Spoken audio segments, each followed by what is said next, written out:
I can say is Don's lucky that ticks weren't a big problem in Maine back in 1939.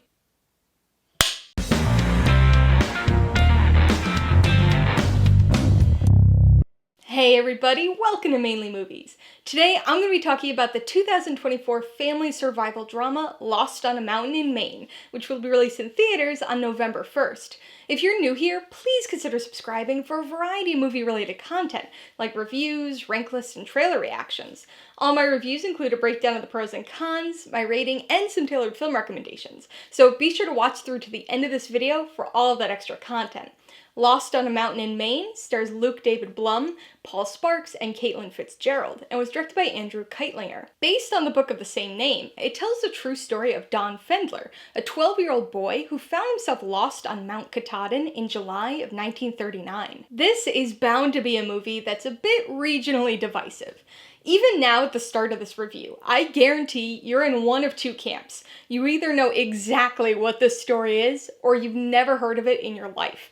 And which of those two camps you fall into depends entirely on where you grew up. So I know that any Mainers watching this already know the deal, but for the benefit of all of those from away, here's a little context. Lost on a Mountain in Maine is a big deal in Maine, and pretty much exclusively only in Maine, though I think the vast majority of Mainers don't realize that.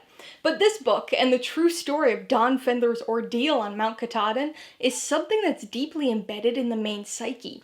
For generations, this book has been part of Maine elementary school curriculums. Almost everybody who went to 4th or 5th grade in the state has read this book, and the vast majority of them, around my age or younger, have actually met Don Fendler, because he used to always come and give talks at schools. So this story, and presumably this film, is a big deal for Mainers, and something that they're going to be coming into with deep-seated nostalgia and personal connection, while everybody else is just going to see it as any other movie. Bizarrely, I don't really fall into either of those two categories, which puts me in a unique position with this film.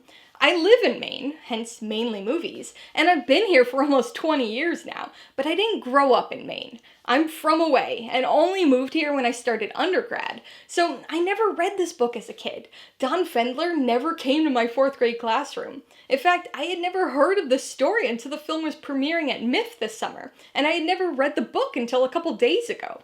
So I don't have that deep personal connection to this that most Mainers will. But I'm also incapable of viewing this purely as an outsider. Yes, I'm from away, and I know that I'll never not be from away, but I've been here for almost 2 decades, so Maine is very much a part of me at this point. So I get it when it comes to watching a movie set in Maine, especially one like this. I mean, I've hiked Katahdin, so there is some personal element to this for me as well. And really, that might actually put me in the perfect position to fairly review this movie, bridging the Mainer and from-away mentalities. So with that important context out of the way, let's jump into this movie. Lost on a Mountain in Maine is a very family-friendly survival story. Given the fact that it's about a 12-year-old boy and was based on a book written with elementary schoolers in mind, that approach and family film vibe makes sense. It's not a particularly thrilling watch, and most of the survival elements are toned way down from the book, but it mostly works, despite rarely getting the gravity of Don's situation and pain across to the audience. This movie takes a very different structural approach to the story when compared to the book. The book begins when they're at the summit of Mount Katahdin, and exclusively follows Don's 9-day journey, only giving some insight into the extent of the rescue efforts in an afterword. This movie takes a more traditional storytelling approach, intercutting between Don lost in the woods, the search and rescue efforts, his family grappling with fear of never finding him, and actual interviews with some of these real people. This approach certainly dampens the impact and tenseness of the survival aspects of the film, but it does add stronger family elements. The introduction of mostly fabricated father-son strife was a bit bizarre and unnecessary, but ensured that this movie ended up being just as much about parenting philosophies as it was about the mountainous survival story. This split focus broadens the story a bit and introduces additional characters. On one hand, I get it. If the film followed the book's structure, it would be resting entirely on the shoulders of a then 13-year-old actor. Carrying a movie, especially a physically and emotionally demanding one like this, is a big task for any actor.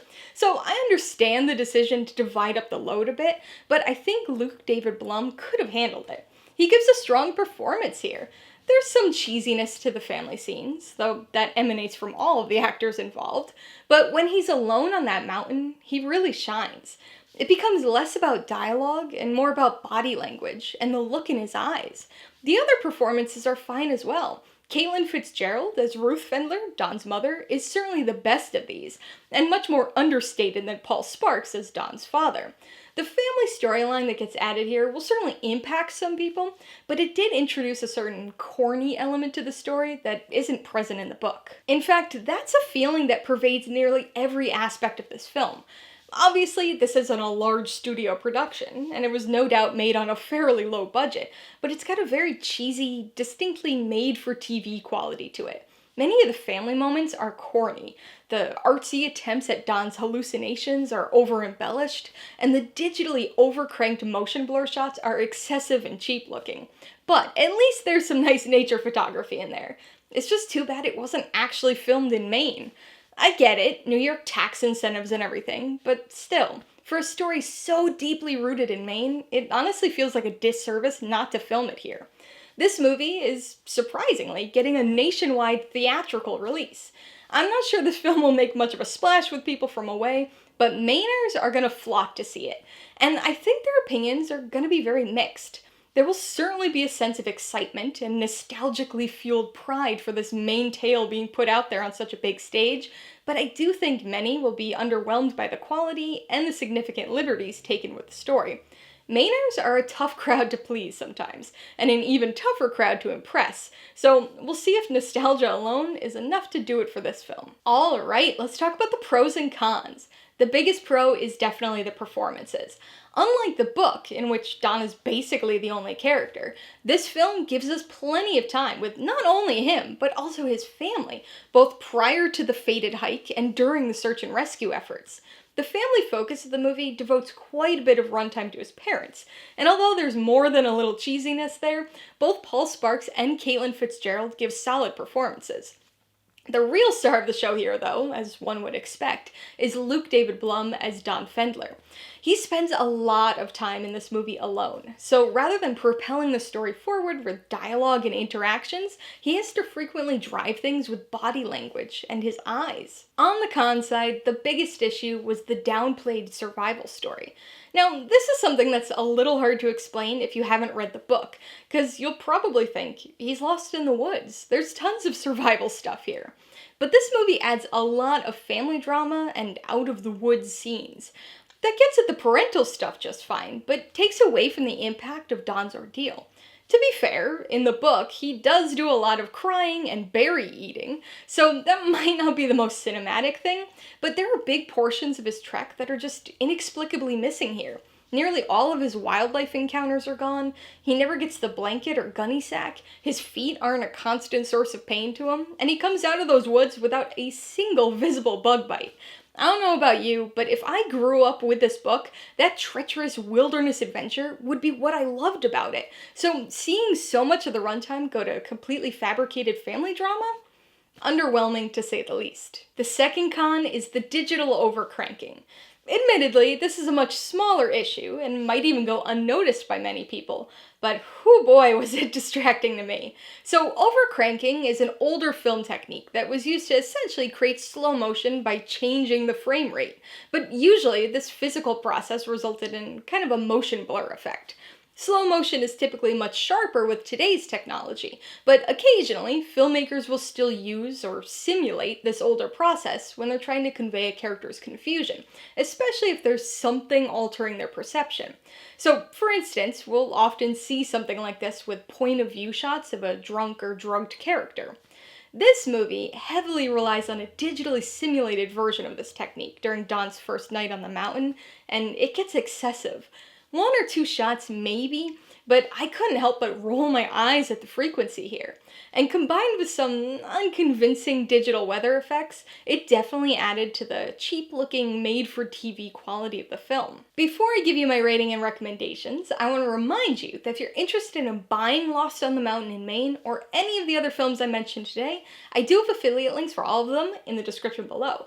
I get a small commission from anything you buy on one of my links, so I'd really appreciate it if you use them if you're in the market for any of these movies. I'm gonna give Lost on a Mountain in Maine 3 out of 5 paws, though this is a low and perhaps overly generous 3 for me. It has the benefit of being based on an amazing true story, and boasts some decently strong performances, but the shift in focus to fabricated family drama and the downplayed gravity of the survival story make for a slightly underwhelming adaptation. I would recommend Lost on a Mountain in Maine to people looking for a family-friendly survival drama. Kids may find Don's journey exciting, and parents may feel a strong sense of relatability with some of the parenting themes, but I think most people will probably find this movie to be fairly average. The real question here, though, is how Mainers are going to feel about it, and I think they're going to end up being kind of split on it. If you really love and remember the book, especially as a survival adventure story, then I think you'll be underwhelmed by the broad stroke changes and the shift in focus here. But if you're somebody who has more of an emotional, nostalgic connection to it, who read it in 4th grade and maybe even met Don Fendler, but mostly only remember it as an inspirational, very Maine story of resilience, then you'll probably be more forgiving of this film, and just excited that the story got made into a movie. If you liked Lost on a Mountain in Maine, I would recommend Society of the Snow, another film based on a real-life story of survival and resilience. This film tells the story of a Uruguayan rugby team's plane crash in the Andes Mountains, and their incredible 72-day survival story. It's a gripping and harrowing story that offers up both emotional and visceral elements. If you'd like another survival story that focuses on a kid, you might want to watch A Cry in the Wild. Like Lost on a Mountain in Maine, this is a film that takes a lot of liberties with its literary source material. This time, the beloved book by Gary Paulson, Hatchet. And if you want another survival story with a treacherous wilderness journey and a good deal of cheesiness, you should watch The Mountain Between Us. Also based on a book, this stars Idris Elba and Kate Winslet as 2 survivors of a remote plane crash who find love and frostbite as they attempt to survive. Alright, a couple questions for you guys. Number 1, have you seen Lost on a Mountain in Maine? If so, what'd you think of it? And number 2, what's a very regional thing you read or learned about in school that isn't taught anywhere else? Be sure to leave your answers in the comments below so we can get a discussion going. Alright, so if you got some enjoyment, insight, or information out of this review, I'd appreciate it if you'd hit that like button. And if you haven't done so already, please hit subscribe while you're at it to see more videos like this. Till next time, this has been Alyssa with Mainely Movies, the way life should be.